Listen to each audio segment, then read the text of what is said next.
segundito, ¿sí? Estoy compartiendo con ustedes mi pantalla. Ustedes tienen un trabajo práctico de transmisiones flexibles por correas. De ahí lo único que yo voy a dar después, ¿sí? Juan va a dar el resto. Fíjense que lo que tenemos básicamente, ¿sí? Era un poco lo que nombraba anteriormente.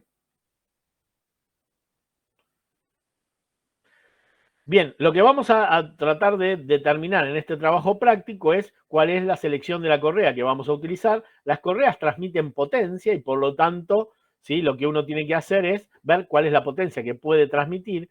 Pero aquí está también, ¿sí? ¿Qué me pasa con una correa más corta y una correa más larga? Recuerden que yo dije que las correas trabajan por flexión, o sea, por fricción, y finalmente se van a romper por fatiga. Si la correa es muy corta, quiere decir que muchas veces va a pasar por las poleas, por lo tanto voy a tener una mayor fatiga que si la correa es más larga. ¿Sí? Entonces, hay un factor de corrección de potencia por longitud de correa debido a la fatiga. Esto es lo único que quiero que recuerden, o sea, el problema es la fatiga. Y después, ¿sí? En el trabajo práctico, ustedes van a determinar los coeficientes de fricción y todo lo demás, pero van a determinar estas rectas que nosotros recién veíamos, ¿sí? Espérenme un segundito, me voy a ir. En donde ustedes van a tener que determinar dónde funciona la correa, ¿sí? Creo que aquí, ahí está. Ah, no está aquí. Bueno, van a tener que determinar dónde funciona la correa y por qué, ¿sí? Utilizamos este tipo de correas y, bueno, van a hacer la selección de las mismas. Entonces, Juan después va a desarrollar lo que es el trabajo práctico de correas, que es el primer trabajo práctico que ustedes tienen. Recuerden que les dijimos que tenían que formar equipos, ¿sí? Para los electromecánicos este es el segundo trabajo práctico, porque ustedes tienen otro trabajo práctico que es el de lubricación, ¿sí? Y este trabajo práctico que van a hacer juntos con los alumnos que son de industrial, porque en los miércoles están juntos, ¿sí? Van a tener que realizar el trabajo práctico de correas. Normalmente lo que nosotros les pedimos es que ustedes, ¿sí? Realicen espérenme un segundito, ¿dónde estaba acá? Lo que les pedimos normalmente es que elijan una transmisión cualquiera, si ustedes quieren alguna transmisión conocida por ustedes, que la tengan en el trabajo o en cualquier lado, o puede ser un bombeador o lo que se les dé la gana, cualquier cosa que tenga una transmisión por correas, y puedan verificar la misma transmisión por correas para hacer las cuentas y ver, digamos, cómo desde el punto de vista teórico uno puede calcular, no calcular, sino seleccionar el tipo de correa que va a utilizar, ¿sí? Bien, yo voy a continuar entonces ahora desde el punto de vista teórico con otro elemento que nosotros vamos a utilizar luego, que son los rodamientos, ¿sí? Si me esperan un segundo, aquí esto lo vamos a...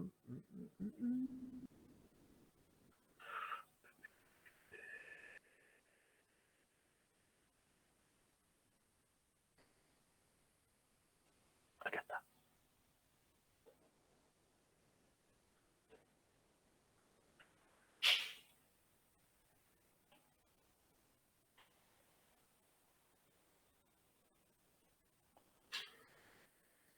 Muy bien, bueno. ¿Qué tenemos? Tenemos rodamientos. ¿Qué son los rodamientos? Ahí están viendo mi pantalla, ¿no?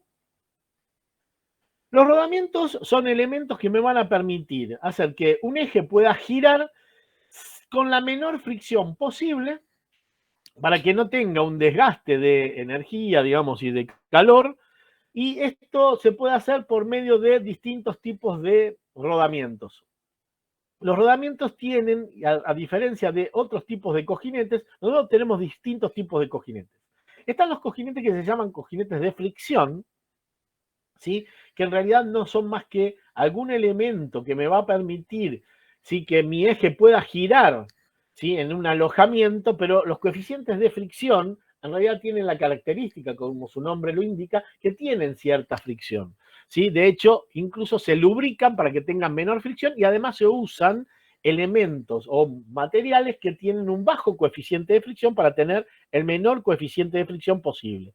Pero existe también la posibilidad de tener cojinetes por rodadura. Estos tienen menos fricción porque en realidad lo que tengo aquí es simplemente elementos rodantes, o sea, elementos que pueden rodar sin resbalar. De esta manera, si ustedes recuerdan, en el caso de física, ¿sí? Ustedes tenían la posibilidad de rodar sin resbalar y ahí no hay desgaste de energía, ¿sí? O sea, no hay generación de calor o la menor cantidad de generación de calor a través de lo que es cuerpos rodantes. Entonces, los cojinetes de rodadura, que se llaman rodamientos, o también muchas veces lo van a encontrar como rulemanes, así lo llaman en las calles, ¿sí? Este cojinete de rodadura va a permitir, ¿sí?, un mayor ajuste, mayor exactitud en el montaje, menor mantenimiento, pero sí son muy sensibles a lo que es los golpes y la suciedad. Son elementos que están compuestos, ¿sí? Y estos elementos compuestos tienen siempre algún cuerpo rodante. Esos cuerpos rodantes pueden ser cilindros o cilíndricos, esféricos, por ejemplo, bolitas, o troncocónicos, ¿sí? Que tienen una forma de una pirámide truncada, básicamente. Ahora bien, estos cojinetes de rodadura no tienen solamente estos cuerpos rodantes, sino que tienen anillos, ¿sí? Tienen lo que son las bandas de rodadura. Esos anillos puedo tener un anillo externo, un anillo interno, y cualquiera de ellos puede ser fijo o puede ser giratorio. O sea, yo puedo tener un anillo interno que va girando, ¿sí?, que me va a permitir, por ejemplo, que el eje pueda girar, y el externo es fijo, y lo que transmiten, digamos, el giro van a ser los elementos rodantes, mientras que puedo también tener, al contrario, algo que el anillo interno está fijo y el anillo externo es el que va girando, ¿sí? Por lo tanto, bueno, puedo tener esas dos cosas. Y como yo no quiero que se golpeen entre cada uno de los elementos de los cuerpos rodantes, o sea, cilíndricos, esféricos o troncocónicos, normalmente tengo un separador. Esos separadores pueden ser de plástico, pueden ser metálicos, ahora los vamos a ver, ¿sí? Y me mantienen esos elementos rodantes para que no puedan chocar entre sí y entonces pueda funcionar sin ningún problema. Entonces, ¿sí?, desde el punto de vista de la selección de un rodamiento, yo tengo que tener en cuenta, lo primero que se tiene en cuenta es el espacio disponible y el diámetro interior del mismo, si es que lo voy a montar un eje sobre él. O sea, normalmente uno ya tiene el eje y dice, bueno, ¿qué rodamiento le pongo? Entonces, tengo que ver primero qué dimensiones tengo en donde tengo que colocar el rodamiento, tanto el diámetro exterior como el diámetro interior. También puedo tener una limitación axial, esto es en el ancho que yo puedo poner este rodamiento. Entonces, por eso tengo que tener en cuenta el espacio disponible. Ustedes pueden ver distintos ejemplos. Por ejemplo, aquí pueden ver un rodamiento de bolas, pueden ver un rodamiento de bolas pero que tiene un diámetro exterior y un diámetro interior más grande, un rodamiento que tiene rodillos, ¿sí? Y una diferencia entre el rodillo y la bola es que el de rodillo ocupa más espacio, o sea, es más ancho, ¿sí?, pero tiene mayor capacidad que una bolita. ¿Por qué? Porque estas bolas rodantes en realidad apoyan teóricamente en un punto y en cambio el rodillo apoya sobre una superficie, que es esa línea. Por lo tanto, estos rodamientos podrían aguantar mayores fuerzas, ¿sí?, radiales, que son las fuerzas que se ejercen sobre el rodamiento, e incluso tengo aquellos que me permiten, si ustedes pueden ver el último que está a la derecha y ahí arriba, sí, que son rodamientos de rodillos pero axiales, de tal manera que permiten un cierto desalineamiento entre el eje y la parte exterior del rodamiento. Por otro lado, si tengo muy poco espacio, ni siquiera tengo una banda interior, o sea, ni un anillo interior ni exterior, sino directamente pongo la aguja, que es el ejemplo que ustedes están viendo abajo a la izquierda. Puedo tener digamos, algún anillo en la parte exterior, pero no en la parte interior. Puedo tener anillo en la parte interior y exterior y tener esa agujita, o puedo tener algún rodamiento a bolas muy pequeño o algún rodamiento a bolillas. Por eso, lo que dije es, tenemos que tener en cuenta el espacio. Existen también lo que se denominan, ¿sí?, rodamientos axiales, que después vamos a ver, que tienen una característica, es que solo pueden resistir cargas axiales y si no se desarman, básicamente se van a desarmar. Luego, ¿qué tengo que hacer? Bueno, ver, ¿sí?, para seleccionar un rodamiento, el tipo de carga. Entonces ahí tienen, arriba a la derecha, ¿sí?, el tipo de carga radial, que es la carga típicamente de los rodamientos. Esta carga, lo que tienen elementos de bolas resisten menos que lo que tienen elementos de rodillo. Como dije recién, tienen mayor superficie de apoyo. Sin embargo, yo puedo tener, por ejemplo, ¿sí?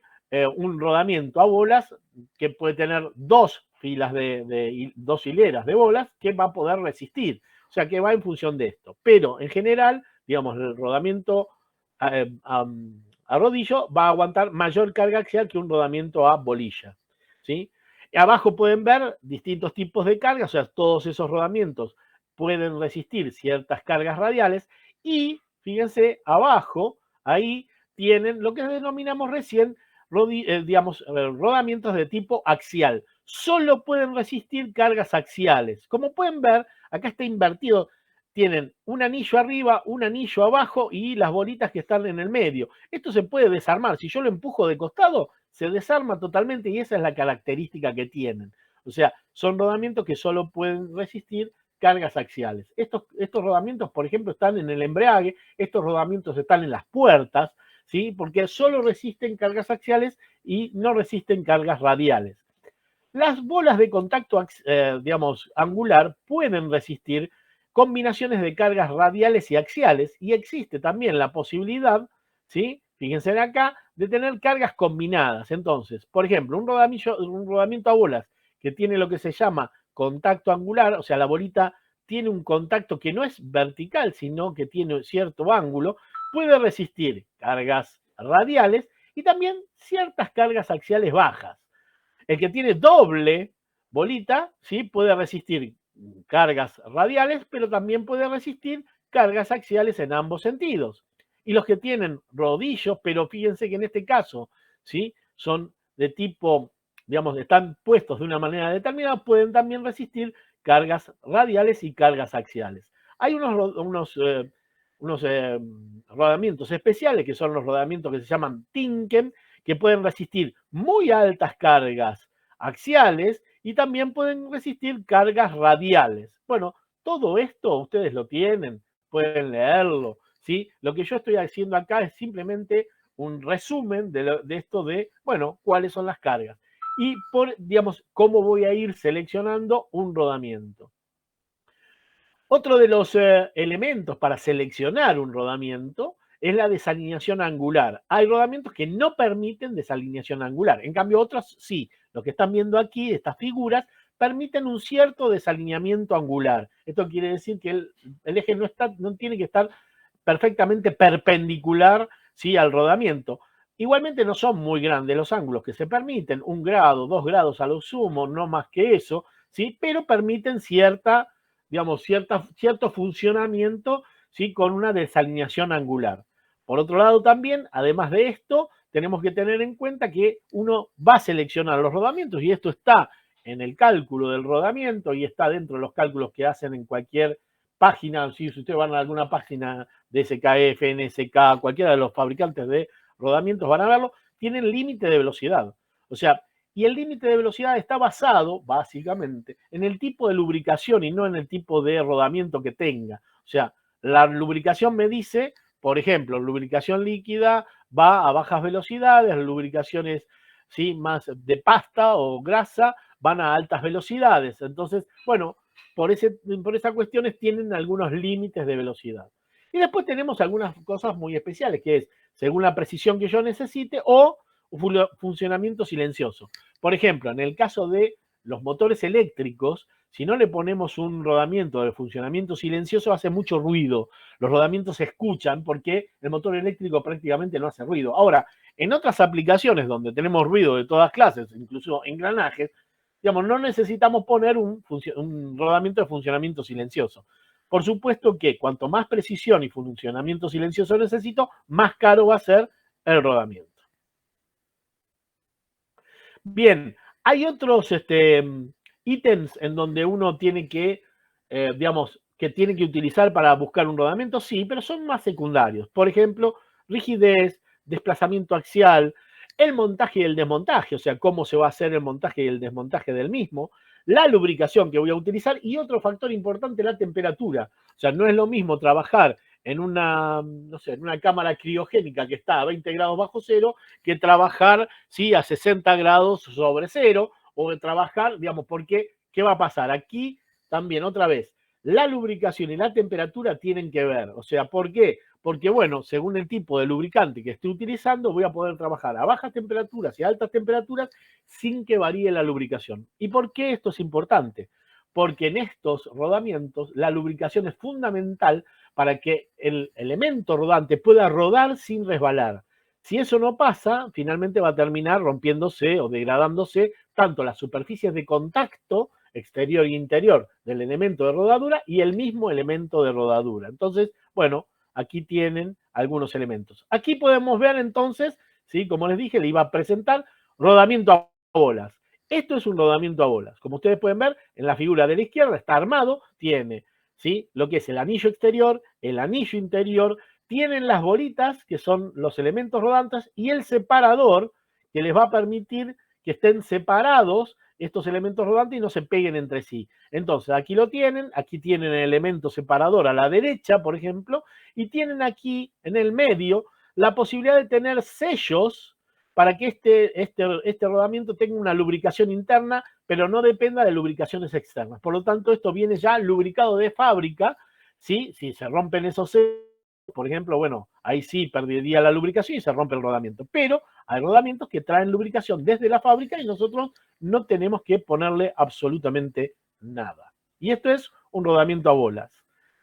En el caso, bueno, después vean esta tabla. Sí, sí, adelante. Disculpe. Lo que había dicho de rodamientos a bolas Sí, es que resisten menos, primero que resisten cargas radiales, si son exacto, de una sola línea de bolas. Y exacto. segundo que la bola al hacer contacto en un punto es porque la bola hace contacto en un punto, digamos nomás. Sí, Eso. básicamente es eso, sí. Y cuando yo hago un cierto grado de inclinación entre el apoyo de la bola y el Sí, anillo, sí, generaría que soporten cargas combinadas, ¿no? exactamente. No es grande la carga axial que pueden resistir, pero pueden resistir ciertas cargas axiales que son más chicas que las cargas radiales, ¿no? Eso es Ah, ok, ok. típicamente en el caso de rodamiento a bolas. Lo que hay que tener en cuenta también es que este tipo de rodamiento, el rodamiento a bolas, si ustedes hacen la comparación con estática, sí, estática creo que era, en donde veían los apoyos, ¿se acuerdan? Apoyo de primera especie, de segunda, ¿dónde es? ¿En estática? Sí, en estática. Bien, este tipo de apoyo es un apoyo fijo, ¿sí? Porque en realidad como resiste cargas axiales y radiales, es un apoyo fijo.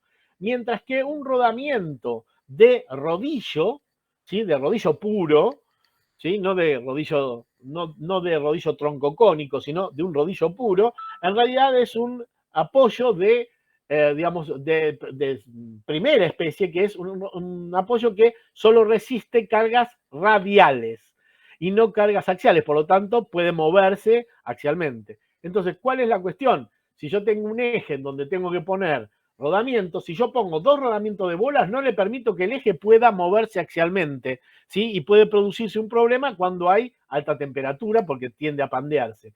En cambio, si yo pongo un rodamiento a bolas y un rodamiento a rodillos, en el lugar en donde está el rodamiento, ¿sí?, a rodillo, en realidad lo que va a hacer es que, como no resiste ninguna carga axial, el que va a resistir cargas axiales es el rodamiento a bolas y por lo tanto eso va a poder funcionar sin ningún problema. Si yo pongo dos rodamientos a bolas, en cambio voy a tener problemas que va a haber problemas de pandeo. ¿Se acuerdan ustedes cuando hacían eso? ¿No? O sea, voy a tener, por ejemplo, un isostático en lugar de tener, voy a tener un hiperestático en lugar de tener un isostático. ¿Está? ¿Se entendió? Sí, sí. Ok. ¿Por qué digo esto? Porque acá, si yo quiero que esto pueda resistir una carga axial, va a hacer contacto contra la superficie del lateral del rodillo y lo va a trabar. Entonces no va a funcionar. Acá pueden ver entonces un rodamiento a rodillos que tiene también una jaula separadora, que ahí lo pueden ver en rojo, ¿sí? Y ahí ven el rodillo como está colocado y pueden ver que no puede resistir cargas axiales. Y este es una modificación de este rodillito, sí, que es como un tamborcito. Si ustedes lo ven, tiene una cierta, digamos, una pancita. ¿Esto por qué es? Porque cuando yo le pongo cargas, ¿sí?, radiales, en realidad esa panza se va a deformar, va a quedar casi recta y entonces va a transformarse en un rodamiento a rodillo, ¿sí?, pero que resiste mayores cargas radiales, ¿sí? O sea, este es un rodamiento que resiste mayores cargas radiales. Básicamente por eso, en lugar de ser un rodillo perfecto, en realidad tienen esa forma abarrilada, que es en la figura que ustedes pueden ver a la derecha. Bien, después tengo, por ejemplo, puedo tener rodillo doble, ¿sí? Fíjense que están alternativamente los rodillos, ¿sí? O de bolas axiales, y ahí tienen el contacto angular, como yo les decía antes, estos rodamientos permiten, ¿sí? Tener una carga radial, pero también cierta carga axial, ¿sí? Entonces pueden resistir ambos tipos de carga, no muy grande la carga axial, pero sí pueden resistirla. Y después, ¿se acuerdan que había hablado? Si no tengo espacio, pueden ser rodamientos de aguja que directamente tengan solo el separador y pongo el separador y nada más, o pueden tener una pista interior y una pista exterior muy finitas, porque no tengo mucho espacio. Ustedes aquí pueden ver lo que está en gris, que es el eje, ¿sí? El apoyo está acá también en gris por fuera, y entre medio de ellos está el rodamiento este, que es el rodamiento de agujas. Por otra parte, fíjense, y este es el rodamiento axial. Fíjense que la construcción es totalmente diferente, ¿sí? Lo que tengo acá es una pista, ya no tengo una pista interior y exterior, sino que tengo dos pistas, una arriba y una abajo, y en el medio tengo los elementos rodantes. Fíjense que si yo lo llego a empujar esto axialmente, ¿sí? Lo que me va a pasar es que se va a desarmar. De hecho, se desarman estos rodamientos. Los rodamientos anteriores no se pueden desarmar. Estos sí se desarman. De hecho, puedo sacar las tres piezas. La pista esta que está acá en la parte superior, la pista esta que está en la parte inferior, y este anillo con los elementos rodantes, que pueden ser esta bolita o pueden ser rodillitos. O sea, no importa qué tipo de rodamiento sea, ¿sí? Incluso puedo tener estos rodillos que tienen forma de tipo troncocónica, ¿sí? Que también son de apoyo, digamos, son todos de apoyo axial, básicamente, ¿sí? Resisten muy altas cargas axiales, pero ninguna carga radial, ninguna, ¿sí? Si yo le pongo carga radial, se rompen. Bien, ¿qué es lo que tengo entonces? Bueno, si uno mira, en realidad tengo sobre los anillos, ¿sí? Cargas puntuales, repartidas, ¿sí? Porque en realidad esa carga puntual que yo estoy haciendo sobre una bolita, en realidad está sobre todas las bolitas, ¿sí? Fíjense que en algún lugar voy a tener mucha carga y en algún lugar voy a tener menos carga. ¿Qué quiere decir? Que la bolita que está en una posición y pasa a otra, porque esto va a ir girando, ¿sí? Va a tener cargas que van a ser variables o fluctuantes en el tiempo. Y esto es lo que hace que esta variación de carga en el movimiento va a producir que finalmente esta bolita tenga una rotura por fatiga. Y la rotura por fatiga lo que va a producir en realidad son pequeños huecos, agujeros, ¿sí? En la bolita y también en las bandas, en lo que son los anillos de rodadura. Esos agujeros que se producen se llama pitting, y en realidad este pitting va a producir un ruido en el rodamiento, y entonces nosotros decimos, bueno, este rodamiento se está por romper. O sea, cambia el ruido del rodamiento. Por eso los rodamientos, si uno les presta atención, avisan mucho antes que se van a romper. ¿Por qué? Porque se desgastan y hacen ruido. ¿Sí? Y el ruido nace de esto de que se produjo un agujero, digamos, en alguno de estos. Y aquí tenemos entonces la distribución de la carga. Fíjense, la bolita que está arriba no tiene ninguna carga, la bolita que está abajo tiene la carga máxima, pero a medida que va cambiando su posición, va cambiando también la carga. Esta carga surge de la carga de lo que es la carga radial y de la carga por contacto. Estas cargas, sí, lo que hacen es que finalmente, como dije anteriormente, se produzca una rotura, ¿sí? Se produzcan agujeritos y se produzca este efecto de pitting, tanto en la bolita como en el anillo interior y el anillo exterior. Dependerá de dónde esté aplicada la carga. Una cosa importante es que cuando yo tengo un rodamiento, el rodamiento viene marcado y hay una clasificación que está según una norma, pero hay algunos fabricantes que no la siguen. ¿Qué me indica esto? Si yo leo un rodamiento y leo su número, el primer número que lea me va a dar el tipo de rodamiento. O sea, si yo tengo un 0 es un rodamiento a bolas de contacto angular. Un 1 es un rodamiento de doble hilera de bolas. Un 2 es un rodamiento a rodillos que puede ser axial o radial. El 3 lo mismo. Finalmente tenemos, por ejemplo, el 6, que es el más común de todo, que es el rodamiento de bolas, más conocido. Entonces, normalmente cuando los rodamientos empiezan con un número 6, indica que es un rodamiento común de bolas. Los otros dos números que le siguen, ¿sí?, son series de dimensiones. ¿Esto qué quiere decir? La serie de dimensiones lo que me está indicando es la anchura, ¿sí?, en el caso de rodamientos radiales, ¿sí? Pero esta anchura no está como número, o sea, este número no me indica cuánto tiene de ancho, sino que los números, por ejemplo, 0, 1, 2, 3, 4 y 5, en realidad lo que me está indicando es que, por ejemplo, el 5 es más ancho que el 0, el 1 es más ancho que el 0, el 2 es más ancho que el 1, y así sucesivamente. O sea, me está diciendo que cuanto mayor sea el número que está ahí, en la serie de dimensiones, ¿sí?, mayor va a ser, ¿sí?, el ancho de ese rodamiento.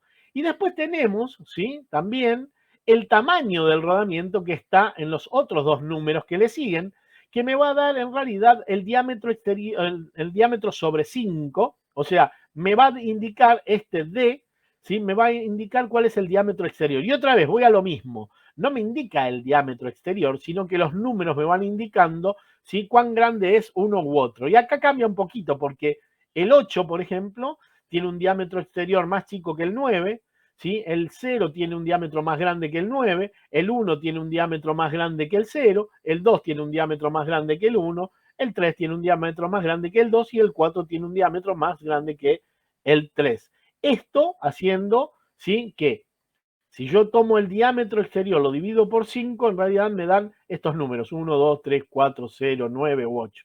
¿Sí? En realidad, digamos, hay una correlación entre ellos. Lo que quiero decir es que los rodamientos tienen un número, ese número debería ser el mismo, si es el mismo rodamiento. Muchos fabricantes no siguen estas reglas y entonces hay unas tablas de equivalencia entre rodamiento y rodamiento para saber cuáles son iguales. Lo que sí tienen que tener claro y siempre ver es que si un rodamiento empieza con un número 6, es un rodamiento de bolas simple. Si empieza con un número 5, es un rodamiento axial, ¿sí? Y esto es sí o sí así. Digamos, estos son los dos que ustedes tienen que recordar y también el que tienen que recordar es el rodamiento a rodillos, ¿sí? El rodamiento a rodillos siempre empieza con la letra N y pueden ser NC, NF, NJ, NP, NU, NUP, ¿sí?, que son distintas combinaciones, pero siempre van a empezar no con un número, sino con una letra, que es la letra N. ¿Ok? Bien. Okay. Montaje de rodamientos, ¿sí? Para montar un rodamiento, bueno, tengo que tener cuidado porque en realidad siempre se montan por interferencia, ¿sí? Entonces yo voy a tratar de, fíjense, en el caso de que el montaje sea en un eje, voy a golpear o voy a hacer presión sobre el anillo interior, ¿sí? Ahí pueden ver distintos tipos de montaje con distintas cosas, o sea, golpeándolo, metiendo un anillo que sea igual, ¿sí? O incluso tengo elementos que tienen el mismo diámetro del diámetro interior de lo que es el anillo interior, yo golpeo y lo voy metiendo. La otra vez lo puedo hacer también con una prensa, ¿sí? Básicamente. Lo que no puedo hacer, ¿sí?, es golpear desde el anillo exterior, ¿sí?, para meterlo aquí en este eje. O sea, si yo golpear en el anillo exterior, lo que voy a hacer es simplemente lastimar o romper el rodamiento, ¿sí? Entonces, normalmente en el montaje de los rodamientos, ¿sí?, como dije anteriormente, puede ser adherencia, arrastre, forzado o prensado, ¿sí? Van a tener distintos, esto viene en el rodamiento y me dice si es un H5, J5, K6, M5, no quiero que lo aprendan de memoria, sino que entiendan que los montajes pueden ser diferentes, ¿sí? Normalmente van forzados, ¿sí? O si ves con mucha interferencia, prensado, ¿sí? Y el montaje exterior, ¿sí?, también puede tener arrastre, adherencia o una entrada suave. Depende del tipo de rodamiento. No espero que esto lo sepan de memoria, ¿sí? Lo que sí tengo en cuenta, ¿sí? Perdón, calentando el rodamiento también es un, por Sí, lo menos. bueno, la idea ahora iba a decir, yo puedo hacer este montaje en frío, ¿sí? O puedo realizar este montaje del rodamiento, por ejemplo, ¿sí? Bueno, estas son algunas deformaciones que se pueden producir, pero yo puedo montar el rodamiento y estos todos son en frío. Pero ¿qué puedo hacer también? Puedo calentar. Y en este calentamiento se puede hacer por inmersión, por plancha caliente o por inducción. ¿Qué es lo que voy a hacer? Si yo caliento el anillo interior, lo que va a hacer expandirse. Por lo tanto, el diámetro se va a agrandar. Lo pongo en el eje y cuando se enfríe, en realidad, como se va a achicar, va a quedar montado por interferencia. Esto, el único cuidado que hay que tener es que cuando yo caliento un rodamiento, si este tiene una lubricación interna de por vida, puede ser que yo esté calentando de más, y si calenté de más, esa lubricación, ¿sí?, se hizo líquido y se puede ir, ¿sí?, si no sella bien, ¿sí?, este lubricante puede escaparse y en realidad, ¿sí?, después puedo tener un problema de lubricación por el hecho de haber montado en caliente este rodamiento. Hay rodamientos, ¿sí?, si lo hago por inducción prácticamente no voy a tener problemas. Si lo hago en una plancha caliente, ahí sí puedo llegar a tener algún problema porque estoy calentando de más y puede producirse esto de que se vaya o que pierda parte de la lubricación, ¿sí? Bueno, la fijación lateral no me interesa. O enfriando el eje también. ¿Cómo? A veces también se puede enfriar el eje, pero en menos Bien, igual, por lo menos. ¿por qué es un problema enfriar el eje? Porque normalmente el eje es de, por ejemplo, un motor eléctrico, un motor. Entonces, enfriar el eje implica, ¿sí?, que cuando yo lo enfrío, en realidad se reduce su diámetro y entonces puedo montar el rodamiento y cuando el eje se vuelva a calentar, ¿sí?, queda montado. Para hacer el enfriamiento de un eje tengo que usar nitrógeno líquido. Entonces, la verdad es que es bastante más difícil y además, por enfriar un eje yo puedo cambiarle, ¿sí?, la constitución cristalográfica del eje y de esa manera, ¿sí?, después puede aparecer alguna fisura. O sea, no es lo más conveniente, se puede hacer, sí, se puede hacer. En algún caso se hace, sí, en algún caso se hace, pero no es lo más recomendable. Sí, es cierto, por eso es una práctica poco habitual, pero Exactamente, se puede hacer, pero no es, digamos, lo más recomendable. Bien, acá esto no importa. Sí, hay que recordar que todo esto lleva lubricación y entonces tengo grasas, tengo aceites, tengo grasas para altas temperaturas, tengo aceites para muy bajas temperaturas para que no se congelen, tengo elementos en la misma lubricación que son anticorrosión, ¿sí?, dependiendo de dónde esté, y también tengo algunas especiales. Y también tengo algunos rodamientos muy especiales que, por ejemplo, en el caso de motores eléctricos, no transmiten, ¿sí?, o sea, tienen rodamientos de plástico, de tal manera que no me transmiten ninguna corriente parásita, digamos, del eje externo al eje interior, ¿sí? Entonces, bueno, estas son todas cosas especiales, ¿no? Pero bueno. Entonces, ¿cómo hago la selección del rodamiento? Primero voy a hacer el cálculo de cargas, y para hacer el cálculo de cargas, lo que voy a tener que hacer es dibujar el eje, hacer el análisis estático, o sea, de las fuerzas que se están sobre cada uno de los rodamientos o de donde yo puse, ¿sí?, los apoyos. Una vez que tengo los apoyos, yo voy a saber si la carga es axial o radial. Luego voy a determinar cuánto quiero que dure, digamos, la duración nominal para distintas clases de máquinas, ¿sí? Después tengo que calcular lo que es la capacidad estática de un rodamiento, que esto es cuando yo le pongo la carga, ¿sí?, este cuerpo, cada uno de los rodamientos, o sea, en realidad la bolita no debería deformarse más que 0,001 digamos, del diámetro del cuerpo rodante, ¿sí?, tomando el diámetro del cuerpo rodante. Ahí voy a tener C0, ¿sí?, y voy a tener la carga P0. De ahí voy a sacar, ¿sí?, una relación entre C0 y P0 que es S0, y voy a usar 2 para si tengo choques, 1 si no hay choques y 0,5 para giros suaves. Ahora después vamos a ver cómo se calcula. Y luego tengo la carga equivalente, y esto sí es importante. ¿Cómo calculo la carga que está sobre el rodamiento? Bueno, si tengo solo cargas axiales o solo cargas radiales, no hay ningún problema, esa es la carga. Cuando tengo cargas combinadas, o sea que tengo cargas axiales y cargas radiales, hay que usar una fórmula que es la siguiente, que es la carga equivalente va a ser igual, P, va a ser igual a un factor X por la carga radial más un factor Y por la carga axial, ¿sí? Y esas son las fuerzas. Entonces, de ahí, ¿sí?, voy a utilizar después, vamos a ver, ¿sí?, cómo utilizo una tablita para poder determinar los coeficientes X e Y para saber cuál es la carga equivalente. Una vez determinada la carga equivalente, lo que yo voy a determinar es la vida del rodamiento. Y la vida del rodamiento la voy a sacar con esta carga, que es P, y yo voy a elegir un rodamiento, voy a ir al manual o voy a ir a la página De ahí voy a sacar un rodamiento que tenga la capacidad, ¿sí?, de ese rodamiento, o sea, voy a sacar la capacidad del rodamiento, esto es, voy a buscar un rodamiento que tenga, por ejemplo, digo, bueno, tengo mi diámetro interior es tanto y quiero utilizar un rodamiento a bolas, con esos dos factores voy a sacar